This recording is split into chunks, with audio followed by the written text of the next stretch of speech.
UFC Vegas 51 is almost here. I'm going to give you my final picks. We're going to talk about some props we want to attack, and I'm going to build some lineups for you, so make sure you watch until the end. And know this, when you're the best YouTuber in this space, they have a name for you. They don't call you the best YouTuber, they call you Kunith. Now let's make some money this week!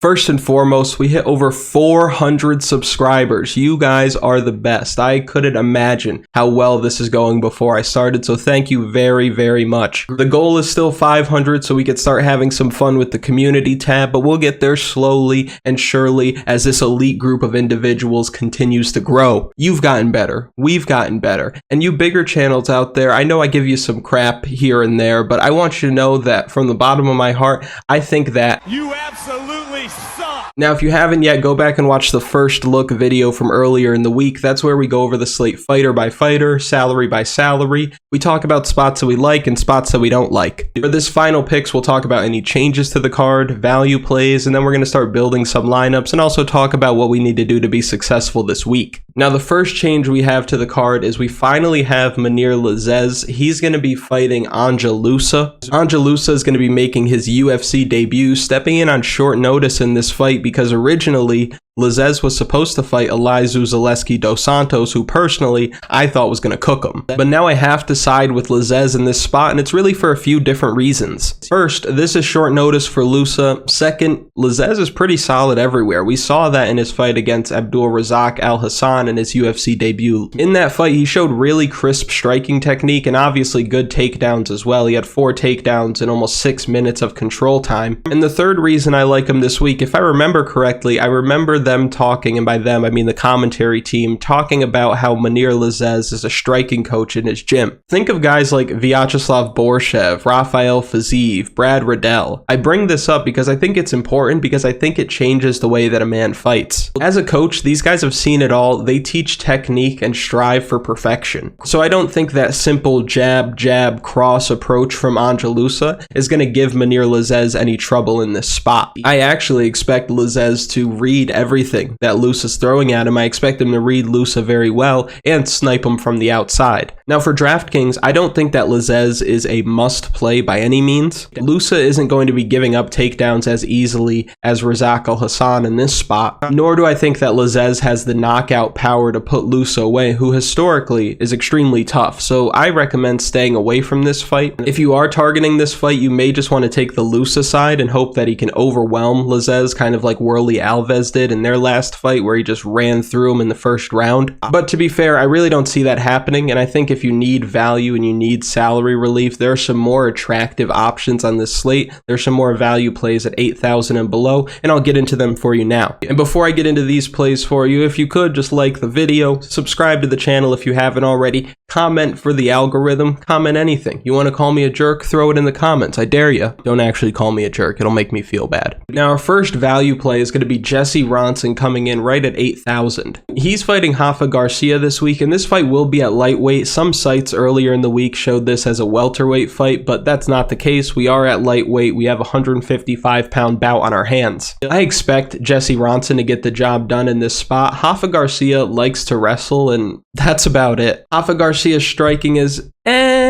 there just really isn't much to it. Now, it's not as bad as like Aspen Ladd last week, who looked like she was auditioning for the new Doctor Strange movie for the first 2 rounds. But really, his striking is used to set up his takedowns more than anything. But Jesse Ronson is a veteran. He's scrappy. He's not going to let Rafa Garcia get these takedowns all that easily. And even if he does, he's going to effectively work back to his feet. And we saw Garcia struggle to keep Natan Levy down in his fight, which is definitely why he was able to secure 7 takedowns. But we saw him slow a little bit as the fight went on. He did go on to win that fight, but against a more competent grappler, I think that he's going to get beat up in the later rounds. I think that Jesse Ronson wins the striking battle on the feet, and I think he hustles enough during the grappling exchanges to make Garcia gas out and ultimately finds the finish late, whether that's a submission or a knockout. I think that Jesse Ronson isn't going to be going to the judges' scorecards this week. I think he closes him out in round 3. So I think there's really decent value here from a DraftKings perspective, and he's actually one of my favorite plays of the week at 8,000. Next at 7,900, we have Jordan Leavitt. He's fighting Trey Ogden this week. If you watched the video earlier in the week, you know how I feel about Jordan Leavitt. I'm not crazy about the guy. The man can't strike.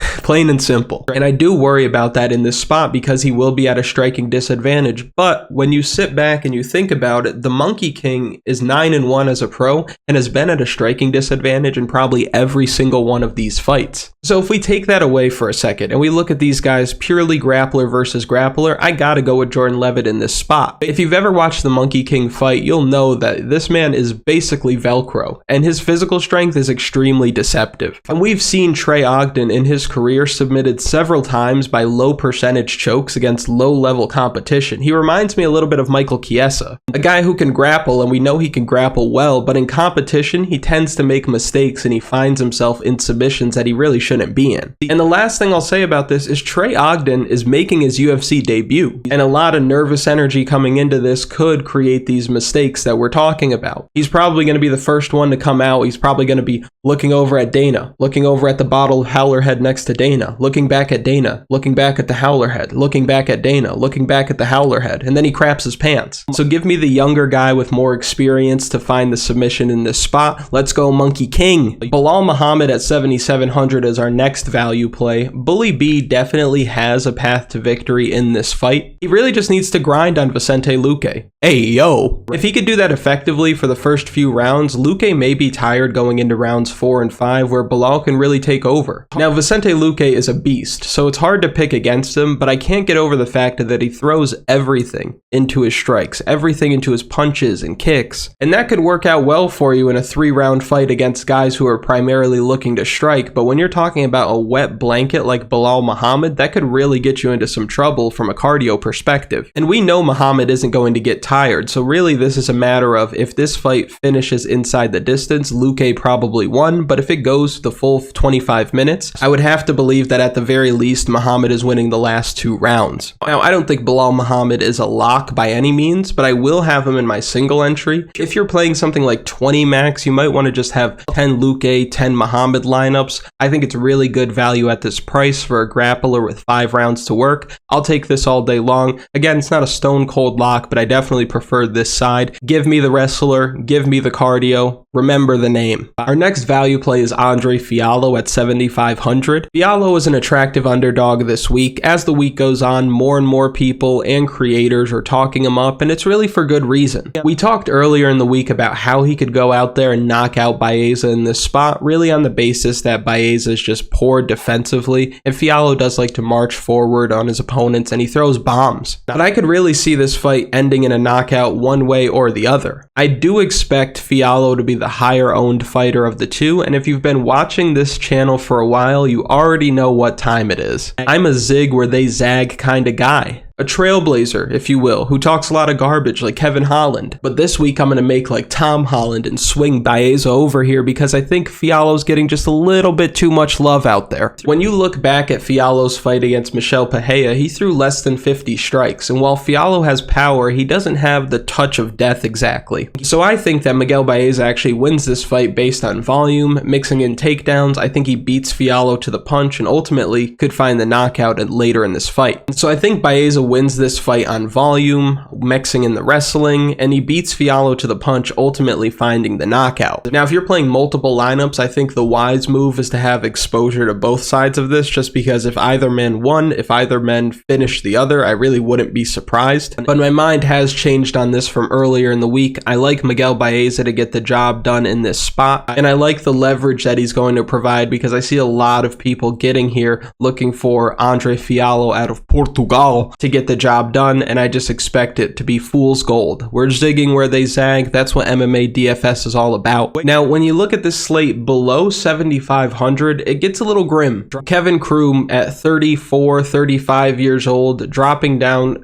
to bantamweight at 5'11", almost 6 feet tall. It is purely a desperation move. Desperate to get a victory, desperate to be a weight bully, and I don't think that's going to work against him. I think Hali Alatang is going to be able to put him on the ground. I think he's going to be able to land the more meaningful strikes, and I just think that Kevin Croom really isn't going to have an answer for him, and I think he's going to be really tired toward the end of this fight because you know, he's draining his body. Just like Chris Barnett has no business being 5'9" and 300 pounds, Kevin Croom has no business being 5'11" and 135 pounds. It just doesn't make sense. Ange Loosa on short notice, I'm not buying it.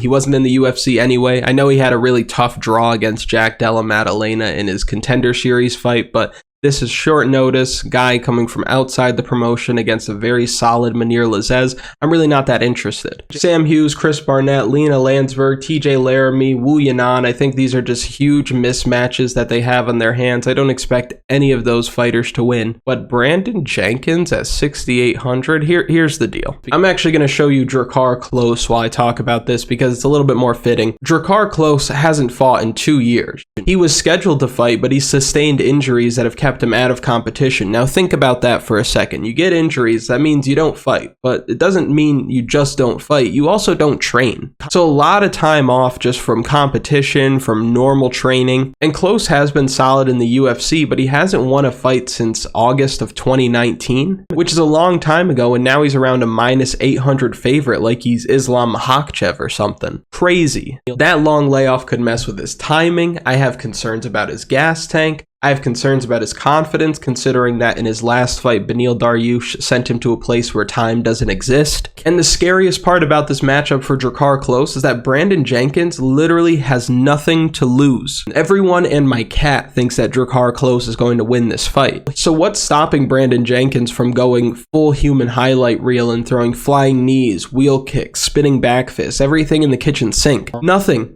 Nothing's stopping him from doing that. And we saw Brandon Jenkins fighting hard, even late in his fight against Rong Zhu, where there was a grueling, wrestling heavy pace. He was still fighting hard even later in the fight. Now we know Drakkar Klose primarily has a wrestling base, but he's not a prolific takedown artist by any stretch. It does take him several attempts to get his opponents down. And while Klose is a solid striker, it's not like he's starching guys with one punch. So you're looking at a situation where if Brandon Jenkins can stuff a couple of takedowns, he might even get the knockout against Drakkar Klose in this fight. We might look back on Saturday night as one of those spots where a humongous underdog cashes. Shades of Shayna Dobson, Holly Holm, Juliana Pena, Kama Worthy, Matt Serra, Paul Craig, and now Brandon Jenkins? I'm Ron Burgundy? I'm looking at a big old upset this week. I'm looking at a big old upset in this spot. Give me Brandon Jenkins this week, and he makes a lot of things work in your lineup, which I'll show you in just a minute, because we're going to start building lineups very, very soon. Now, before we start building lineups, I just want to let you know, if you've been struggling to build lineups at all, if you've been struggling to pick contests that give you a decent chance of winning, there are some resources in the description. You can hit the link under Build Better Lineups for some hard and fast rules so that you can start constructing better lineups each week. And you could use the $100 strategy so you can gamble effectively, but also make sure that you're capturing some potential upside. That's also in the description. Now, again, I don't think that a lot of these fighters down here are going to give you much of a chance of winning, but at the same time, you're not looking at a situation where you're dying to play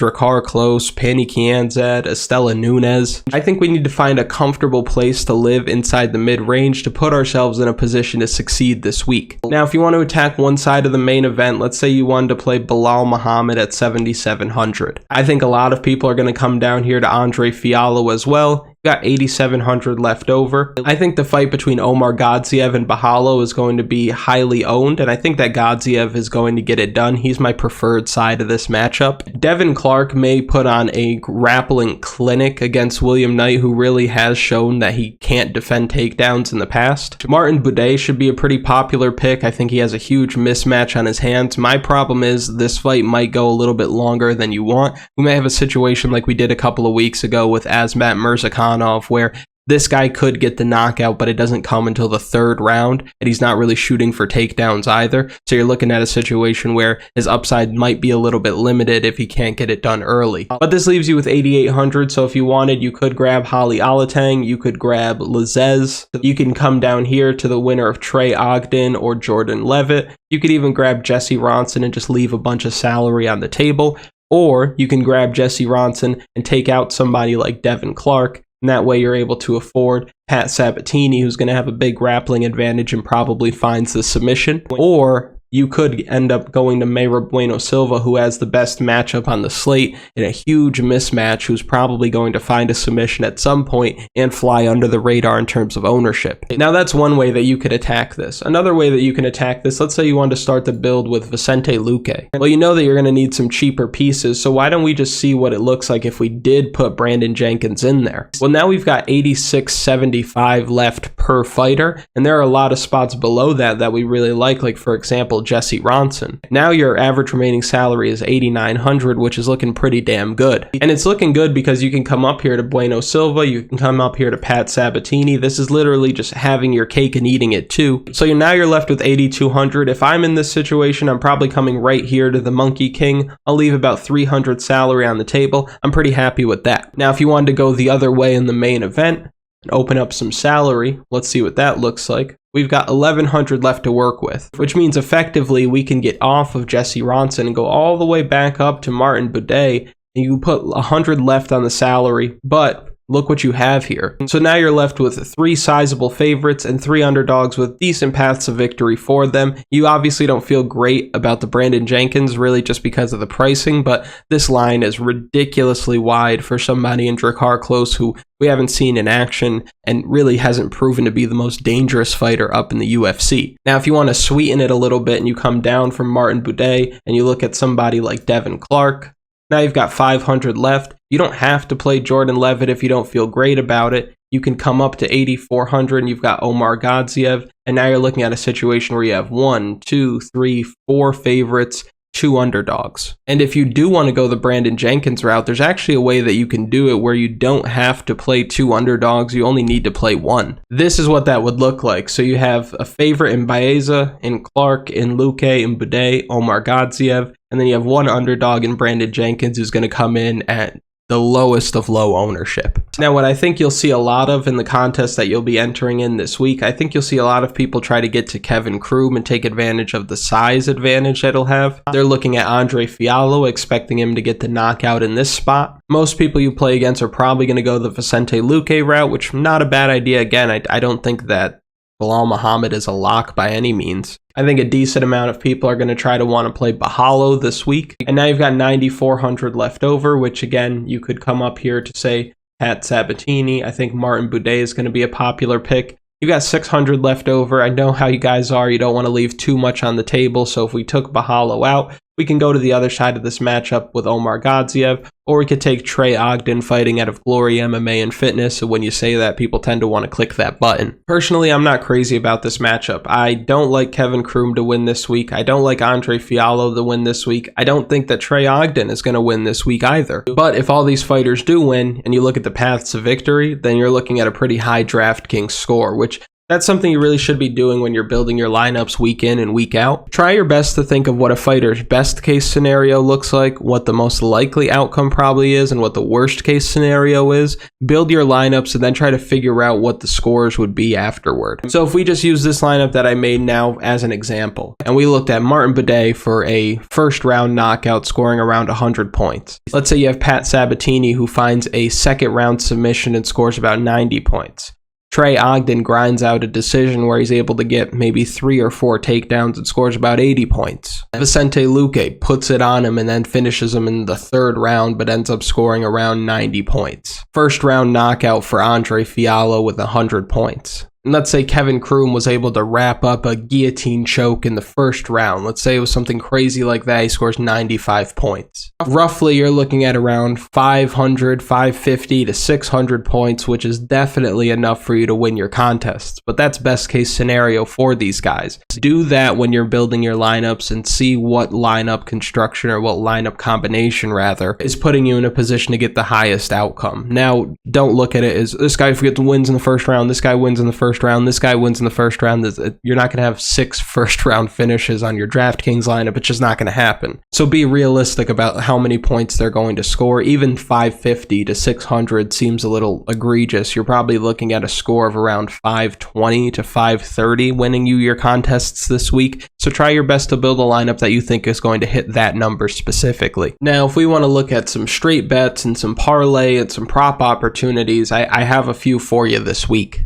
If you look at the fight with Holly Alatang and Kevin Croom, I think the over 2.5 rounds at -165 is pretty solid. I think the most likely outcome is Holly Alatang by decision at +175. That's real nice. You're obviously looking at the over in the Estela Nunes-Sam Hughes matchup. I think this is a huge mismatch, and if you wanted to put Estela Nunes at -225 into some of your parlays, I think that makes a lot of sense because, I mean, Sam Hughes, when you look at her career as a professional, as an amateur, you add her record together, I think she's 8-7-1. So not very promising. Jordan Leavitt as a slight dog against Trey Ogden is pretty solid. I really like, however, if you look at the Rafa Garcia Jesse Ronson fight, I really like, where is it? It would be, fight goes the distance, no, at +110, I think is a really solid bet. I think that Jesse Ronson probably finishes him, and I actually think that he might finish him late. You could take Jesse Ronson round 3 at +1400, a little sprinkle there, because why not? Brandon Jenkins and Drakkar Klose, this line has come in a little bit. I think that some money has come in on Jenkins just because it would be egregious for Drakkar Klose to be a -800 favorite against anybody in the UFC. So you are starting to get a little two-way action here, but just taking a straight bet on Brandon Jenkins at +450 makes a lot of sense. I think what makes even more sense is just to parlay him up with some favorites that you really like. So for example, if you took Brandon Jenkins and you took Estela Nunes, I mean, you're already looking at +700. Come on. Take it a step further and grab somebody like Sabatini and Mayr Bueno Silva. You're looking at +1000. Now you have 4 fighters here. One of them's a huge underdog, so even this +1000 doesn't really seem juicy enough for what you're trying to do. So maybe if you take them out and you look at somebody like Devin Clark, for example, at -170. By adding him in, you're looking at better odds. You're looking at nearly +1200, which would be able to give you a nice little bit. Even if you wanted to bet something as little as $50, you're looking at $630 as the payout. Or you can round robin it up at about $15 total,